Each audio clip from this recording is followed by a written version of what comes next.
కానీ, మిర్చి కానీ, మొక్కజొన్న కానీ రకరకాల పంటలన్నీ కూడా ఎన్యూమరేషన్ కూడా కరెక్ట్గా చేయకుండా కావాలని చెప్పి తూతు మంత్రంగా చేసి రైతులు ఇబ్బంది పడే పరిస్థితి నిజంగా చాలా బాధాకరంగా ఉంది.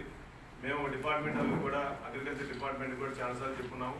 వాళ్ళు గ్రామ స్థాయిలో ఉన్న విలేజ్ అగ్రికల్చర్ అసిస్టెంట్లు కూడా వాడుకోకుండా మొక్కజొన్న కానీ మిగిలిన ప్రాంతాల్లో కొన్నిసార్లు మిర్చి హార్టికల్చర్ డిపార్ట్మెంట్ కూడా వాళ్ళు సరిగా ఎన్యూమరేషన్ చేయకుండా రైతులకు ఇబ్బంది చేస్తున్నారు.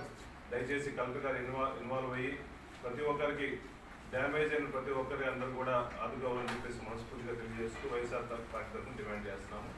అదేవిధంగా నిన్న జరిగిన ఈ మెడికల్ కాలేజీని చంద్రబాబు నాయుడు గారు 10 మెడికల్ కాలేజీలని ప్రైవేటీకరణ చేయడం నిజంగా చాలా బాధాకరం అని చెప్పేసి రాష్ట్ర స్థాయిగా కోటి సంతకాల సేకరణలో భాగంగా ప్రకాశం జిల్లాలో అన్ని కాన్స్టిట్యున్సీలో చాలా చక్కగా రైతు సంఘ వైఎస్ఆర్ కాంగ్రెస్ పార్టీ లీడర్లు కానీ ప్రజలు కానీ చదువుకున్న వాళ్ళు కానీ ఉద్యోగవంతులు కానీ అందరూ ఈ ప్రోగ్రాం వచ్చి జీపం చేసినందుకు ప్రతి ఒక్కరు కూడా మరీ మా ధన్యవాదాలు చెప్పుకుంటూ సెలవు తీసుకుంటాం.